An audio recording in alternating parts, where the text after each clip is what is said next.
Welcome back, focused learners. I am so pumped to have you here for today's explainer. We're getting into something incredibly fascinating today. It's basically a dark playbook for mastering the hidden mechanics of human interaction.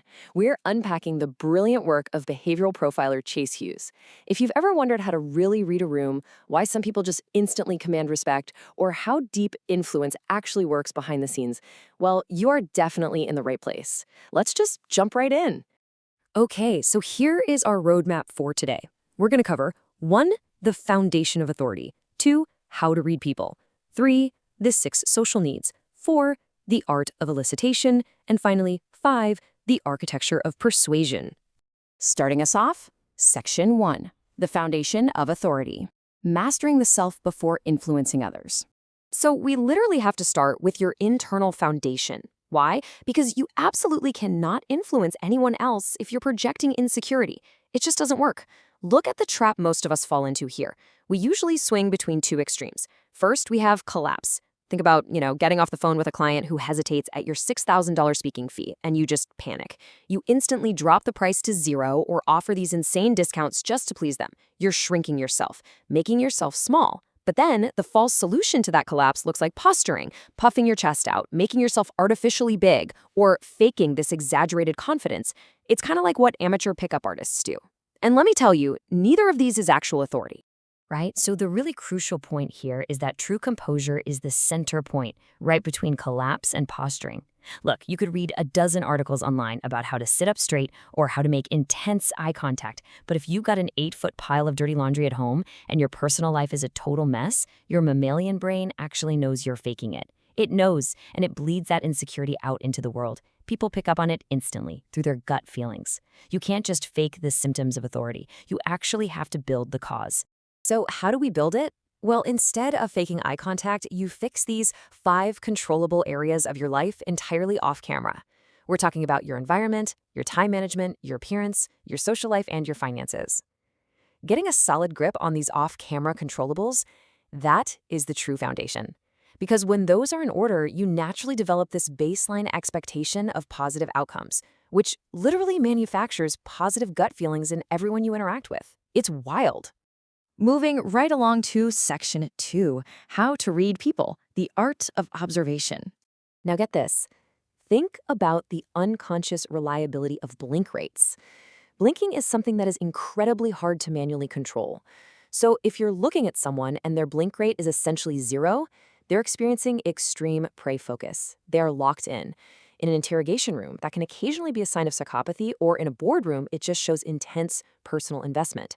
But on the flip side, if someone is blinking, say, 70 or more times a minute, that is a huge red flag for high stress or potential deception. Now, as an observer, you're obviously not sitting there counting their blinks with a stopwatch. You just establish their normal baseline when they walk into the room, and then you just look out for sudden, noticeable changes. But listen, to avoid amateur mistakes, like, deciding a guy is totally lying to you just because he scratched his nose once, you have to filter all behavior through the 5 C's. First up is change, from that baseline we just talked about. Second is context. If someone crosses their arms, it might not mean they're defensive, right? The context might literally just be that the room is freezing cold. Third is clusters. You want to look for multiple behaviors happening all at once. Fourth is culture, which might easily explain a specific gesture. And finally, the absolutely least important one is the checklist of known deceptive behaviors. All right, Section 3, the 6 social needs. Targeted communication. Let's break down how this works. Every single one of us has core social needs. For example, if you ask someone how their weekend was and they say, "Oh man, I just closed a massive deal and made a huge impact," they are heavily driven by significance. But if they say, "Oh, our team went out and we had such a great time," they're driven by acceptance. You can also spot people seeking approval if they express a lot of self-doubt or wanting their intelligence validated by constantly name-dropping their degrees. Some might seek pity for their struggles, or they might be grasping for strength and power. By actively listening for these specific triggers in everyday conversation, we can speak directly to their core drive. Think about it. If you tell a significance-driven person how a new business deal will permanently expand their legacy, you are essentially flooding their brain with neurotransmitters. You organically make them incredibly receptive to whatever you're proposing. Let's hit Section 4, the art of elicitation, spy tactics for everyday life. Okay, let's step into some real CIA-level spy tactics here. We're going to explore how to pull sensitive information out of people without ever triggering a single security alarm in their head. Picture this. You walk into a Whole Foods. You want to know exactly how much the employee stocking the produce aisle makes.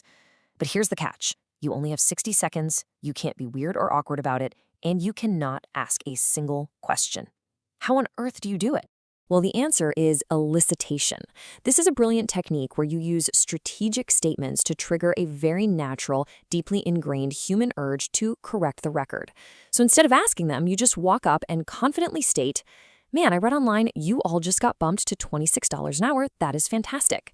Almost instantly, that employee is going to turn around and go, "What? No, I make 17. Boom, you've got your exact answer. And because you never actually asked a question, they feel like they completely volunteered that information on their own. So the massive takeaway here is this golden rule of thumb. The more sensitive the information is that you're trying to get, the fewer direct questions you should be asking. Direct questions instantly raise the brain's natural security alarms.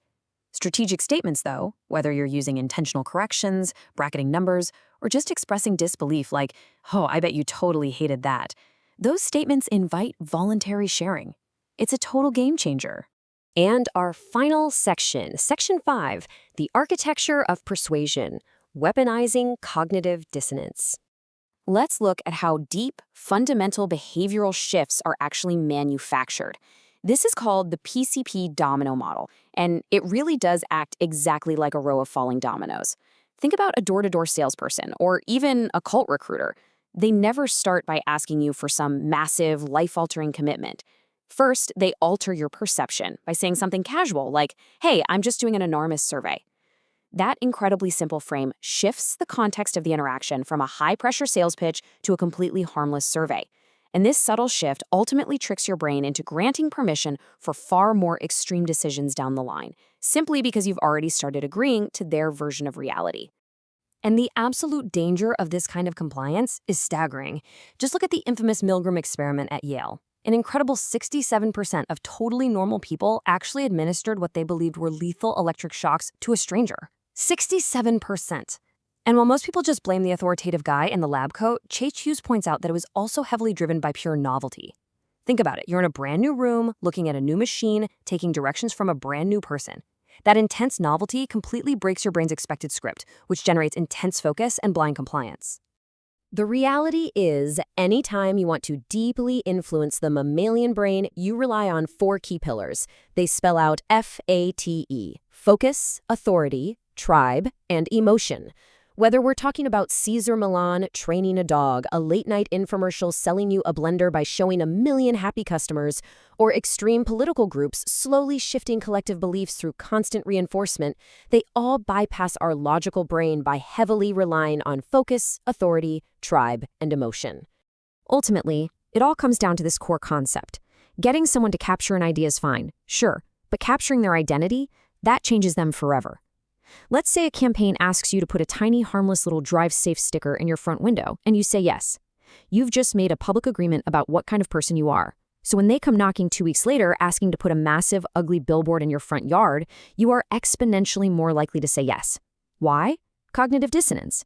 Your brain literally forces your future behavior to align with the new identity you just claimed. It's fascinating stuff, but also maybe a little terrifying, right? When you wrap up this explainer today, I really want you to look at your next conversation through this exact lens. Pay attention to people's blink rates. Notice what specific words trigger their social needs. And I'll leave you with this final provocative thought. Are you actually the master of your own composure, or is someone else's elicitation quietly mastering you? Thank you so much for joining me on this deep dive. Stay focused, stay curious, and I'll catch you on the next explainer.